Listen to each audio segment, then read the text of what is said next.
pangunahing isyung pangkalusugan na patuloy na kinakaharap ng Pilipinas ay ang mabilis sa pagtaas ng kaso ng HIV.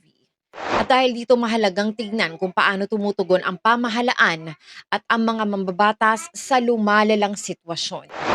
Bilang chairperson ng Senate Committee on Health sa kasalukuyang Senado, aktibong pinamumunuan ni Senator Risa Ontiveros ang mga pagdinig upang suriin ang estado ng HIV epidemic sa bansa.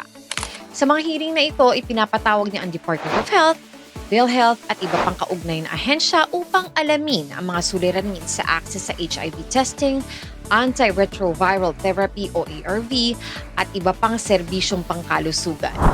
Isa rin sa kanyang mga pangunahing isinusulong ang pagpapalakas ng HIV prevention programs.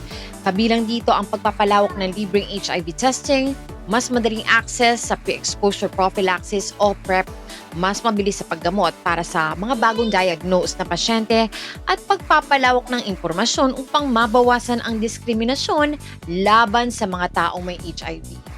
Nagpahayag din si Senator Ontiveros ng pagkakabahala sa mga ulat ng kakulangan at pagkakaantala ng supply ng ilang HIV medicine sa ilang bahagi ng bansa. Hinimok niya ang Department of Health na tiyaking tuloy-tuloy ang procurement at distribusyon ng antiretroviral medicines upang hindi maputol ang gamutan ng mga pasyente. Bukod dito, patuloy niyang isinusulong ang pagpapatupad ng Philippine HIV and AIDS Policy Act o Republic Act No. 11166 na naglalayong palawakin ang access sa HIV prevention, testing, treatment at protektahan ang karapatan ng taong may HIV laban sa diskriminasyon. Sa kanyang pamumuna sa Committee on Health, binibigyan diin ni Senator Risa Ontiveros na ang pagtugon sa HIV ay hindi lamang tungkol sa pagbibigay ng gamot.